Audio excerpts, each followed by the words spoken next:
And today we are doing a reading on why you haven't yet met the one. For this reading, we only have one tarot deck because I didn't want to make it too long or too complicated. Let's see what guidance your guides have for you today. Why haven't you met the one yet? Let's see. Some of you have.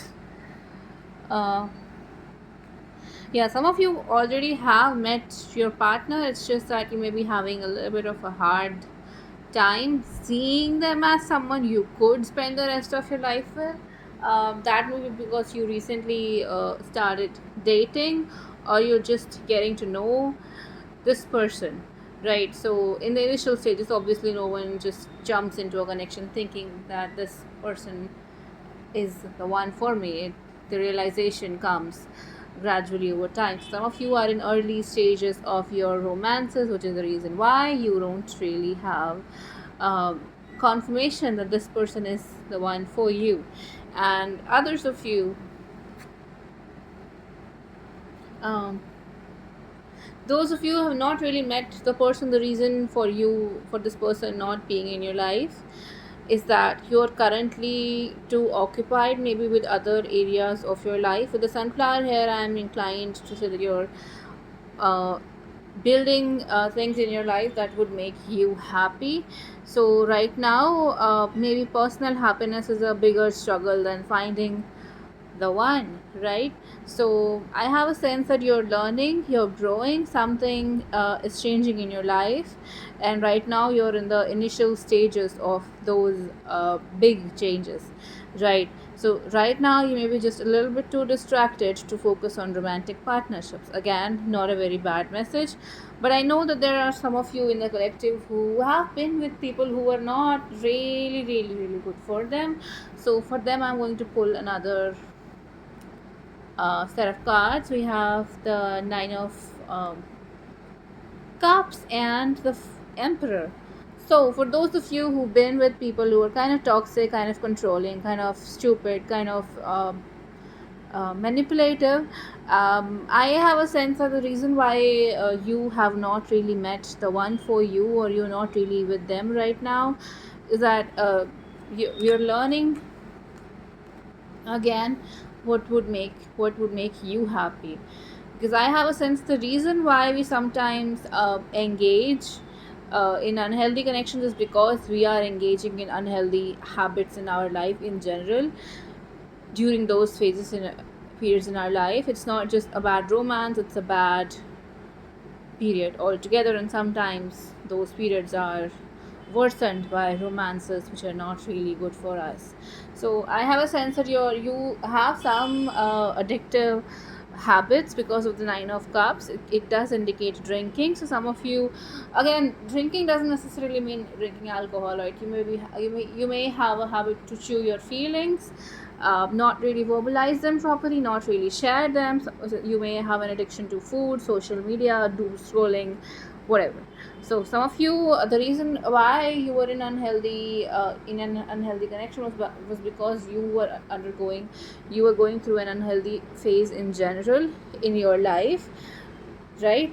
And I have a sense that you are now growing out of that old experience. So I have, as an example, I have this fading henna on my hand. So when I first got it was completely brown and burgundy color, whatever the color of henna is, it looks brown to me. But over a period of time, it started chipping away, and now it's almost faded. So you're growing out of this toxic situation, because you're growing out of toxic habits in your life right now. And because this is such a huge change for you, romance at this stage might just become a distraction more than anything else. That's why you don't have this person in your life, or you're not actively dating this person in your life right now.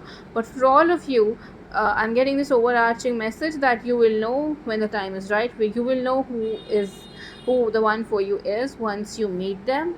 I have I believe that there is a person for every single one person watching this reading. I also have a feeling that right now you're at very initial stages of either setting up your career or releasing unhealthy habits, or or figuring out if your passions could be more than just hobbies. uh, all right, so I do have a sense that things are changing for you, and I feel clarity is coming in more than anything else. You're learning to own your reality, you're learning to take ownership of your life, and I feel you're learning to almost rise above the limitations of your own mind, rise above the limitations of life in general, because there are lessons that you still need to learn, and I feel right now is a time of mastering those lessons. Right now is a time of gaining clarity over emotions. So if you've been an emotional mess the past few days or weeks, know that sometimes logic helps a bit. Yeah, I mean, uh, you can't fix a flood with more water, right? Similarly, sometimes the best way to reason with yourself, the best way to manage your emotions is through logic. It's not through stewing in more emotions and more emotional dialogues. And I feel sometimes, like when we're sad, we like to binge watch sad movies. Again, I'm just saying this as an example, and then those movies make us feel even worse, because now we're not only feeling bad for ourselves, we're feeling bad for characters who are not even real, and we somehow start resonating with their loneliness and this or that, and then our mood is just all over the place because we don't know what we're really feeling, right?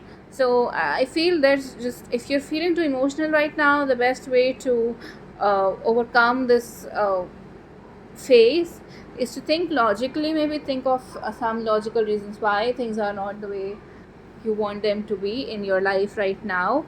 I feel some of you also need to distance yourself from social media for a while at the very least. Some of you have people in your life who are not really good for you. You know who these people are, so don't take it as a, oh my god, everyone in your life is bad. Right? So some of you have people in your life who are not really good for you, and you're learning to recognize, to identify the signs on maybe narcissism, maybe selfish tendency, maybe psychopathy. We don't know, right? uh, we don't always know, right? So you're just beginning to recognize the signs, and over a period of time you will learn to rise above them. You will learn to manage your emotions for long enough to want to leave this unhealthy person from you, right? So that's what I have for you right now. Yeah, some of you have not been with people who did right to you. You were with maybe toxic assholes. Some of you who have been in connections who either stole from you uh, or cheated on you in some way. Again, stealing doesn't need to be stealing money, right? Although that could be. Sometimes people cheat us of our time, and cheating is also not just sexual connection with someone else. Sometimes it's just wasting someone's time even though you're not really interested. um, right? So some of you have definitely been in conflict. Some of you have been with people who did not really treat you right, and I feel you're just now learning to place enough value on yourself to not really engage with such people. I feel the reason why you engaged with these people was because you already have people in your life who mirror these tendencies. For example, you may have toxic family members, and you may have over the years grown accustomed to them. So when you saw similar traits in another person, you didn't really see them as red flags.